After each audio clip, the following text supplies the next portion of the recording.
Back at it, Psych Perspectives, GeoFlux. We are talking about the presidential debate between Vice President Kamala Harris and former President Donald Trump.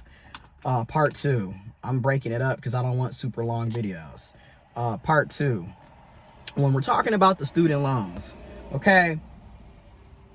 Now keep in mind, former President Donald Trump stacked the lower, mid, and upper courts. So when we're looking at our district courts, all the way to our, state supreme courts, down to, your municipal, county, and city courts, where you have like your circuit judges and things of that nature, all the way to the Supreme Court, not only of your state, but also looking at the Supreme Court of the USA. Former President Donald Trump stacked the courts. He had a lot of his appointees were appointed to these courts. And mind you, a lot of the student loan policies and legislation that President Biden was trying to pass were struck down by the lower courts, by the people that, you guessed it, former President Donald Trump appointed. So when you want to talk about why we didn't get the $10,000 student loan forgiveness that was going to be for anybody who had federal student loans, or the $20,000 student loan forgiveness for anybody that had federal student loans and had Pell Grant, you want to know why that didn't go through? The courts blocked it. And these are judges that were appointed by former President Donald J. Trump. So you really want to know why your student loans didn't get forgiven? Holler at the Republicans. Holler at your former president, Donald Trump. Holler at your former vice president, Mike Pence. Holler at the Republican Party at the local, state, and federal level.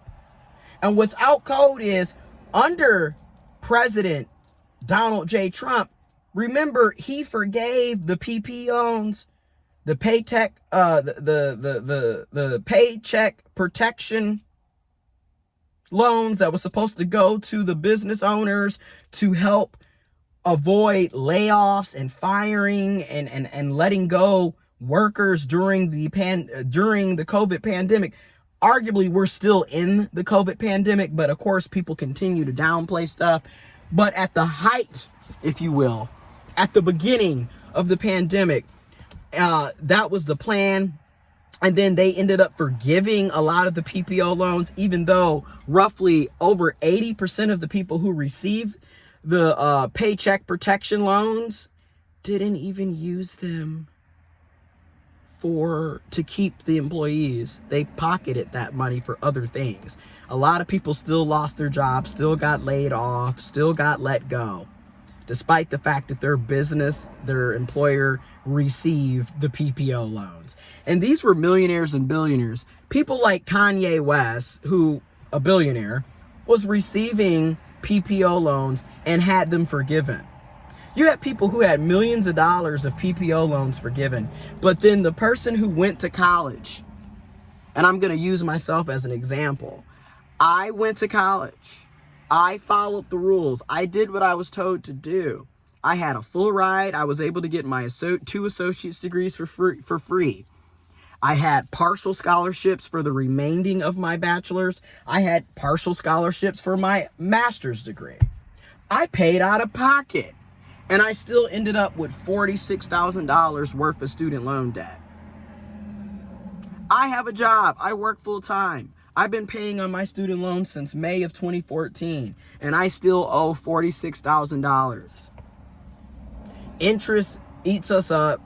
We're not paid living wages. We're not even paid what we're supposed to be paid with our education, with our degrees, our certification, the years of experience, and then just paying people what it costs to live and take inflation and price gouging into consideration. None of that is done. So a lot of us are stuck in debt. But you can't forgive my $46,000. But you can turn around and forgive a billionaire the millions that you gave him. That's what I'm talking about. That's the problem, in my opinion, with this country. It's okay to give handouts to the rich and the wealthy and the corporations, but when it comes to us, the taxpayers, the people that make this country run, the working people, we don't get shit. But we can give a billionaire a PPO loan forgiveness. But somebody that's making $50,000 or less, you get the middle finger. And by the way, we still want 25% of your income in taxes and deductions. Ain't that some shit?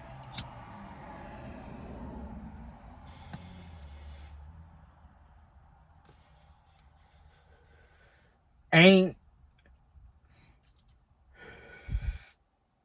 that some shit? Okay? So that's something to think about. It's crazy how things are done. But again, under former President Donald Trump, he made sure to forgive the PPO loans, but don't want to forgive the student loans. And mind you, $10,000 across the board for people who didn't receive Pell Grant is not enough. You got people who owe $50,000 and up in student loan debt. I know people that are at 6 figures and up with student loan debt. I was blessed and privileged to be able to get a master's degree and only have $46,000. And I know a lot of people, $46,000 is a lot. It is a lot of debt, but in comparison to people that got $100,000 and up, and mind you, I paid $13,000 of my student loans off already. I paid my you know what I mean? I've been paying since May of 2014, y'all. So that's why we say it's very predatory, because you're making payments, you know. And then I got on the income-driven repayment plan. If y'all remember SAVE, which was a new new income-driven repayment plan that was introduced by Biden and Harris, and how that got struck down this year by the lower courts, by judges appointed by who? Former President Donald J. Trump.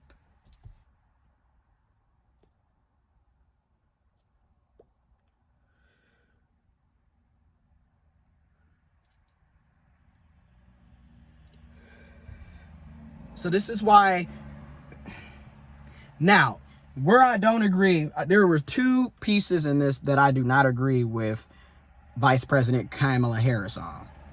Number 1 is what's going on in Palestine. The genocide that has been taking place in Palestine for the past, well, first of all, this has been going on for nearly 80 years. Okay, 1948. Yeah. It is now 2024. So 76 years of oppression and abuse. Okay.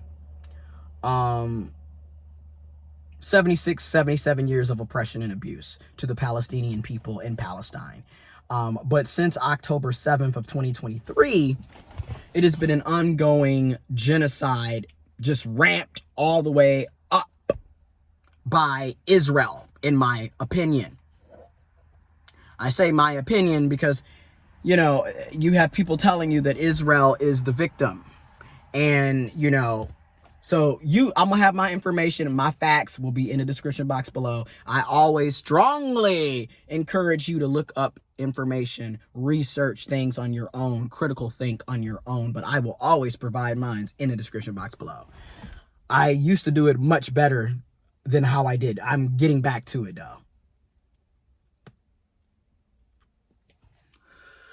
But I don't agree with her remarks and statements. To me, when both former President Donald J. Trump and current Vice President Kamala Harris talked about the ongoing genocide in Palestine, to me it was very distasteful, very insensitive.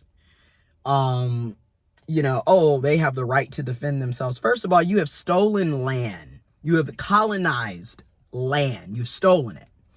You've murdered, killed entire communities, cities, villages, towns, families, friends, loved ones for the past 11 months.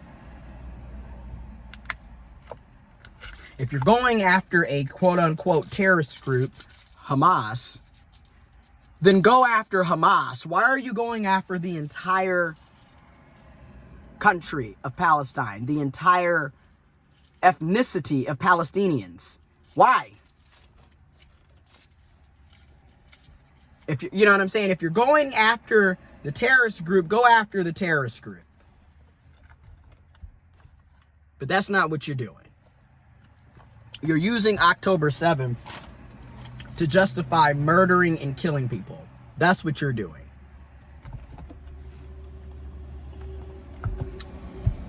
And that is wrong. And I think about the Palestinian Americans. I think about the Palestinian people. I think about the millions around this country and around the world, hundreds of millions of people around this country and around the world who do not support genocide, who do not support what Israel is doing to Palestine. And, you know, here it is. I'm in Michigan. During the Michigan primary at the end of February of this year, I voted undecided in the Michigan Democratic primary. Because, first of all, I don't like Biden. Okay? I voted for him in 2020, yes. But no. And then second off, this genocide? No. And that was a clear message then. We don't want you. And then on top of that, you should have been pride married any damn way instead of making it anyway. So that's a whole nother video. But anyways, I did not agree with her statements on that or with former President Trump's statements. I didn't agree with Trump or Harris on that. The parts that I do agree with her is a permanent ceasefire, rebuilding Gaza and rebuilding Palestine. I don't know if it can be a two-state solution because you stole their land to begin with. So the land that Israel is claiming is actually Palestine and Palestinians' land. You're colonizing. You're colonizing. I would like to see a two-state plan to have some type of equitable fairness here, but I don't know if that is going to be doable.